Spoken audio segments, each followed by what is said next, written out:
আসসালামু আলাইকুম গাইস। দেখেন আজকে আবার এই যে রাতের বেলা চলে আসলাম পুরপুরি রান্না করতে। শীতের সবজি দিয়ে পালং শাক দিয়ে মাছ দিয়ে পুরপুরি করব।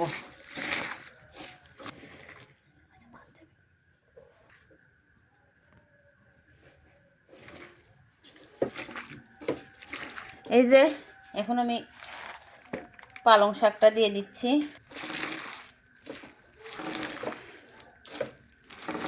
পালং শাক দিয়ে এভাবে পুরপুরি করলে সকালবেলা গরম ভাতের সাথে খাইলে সেই মজা লাগে।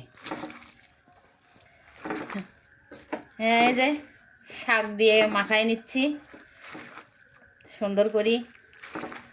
এবার মাছ দিয়ে দিব। মাছগুলো দিয়ে দিলাম।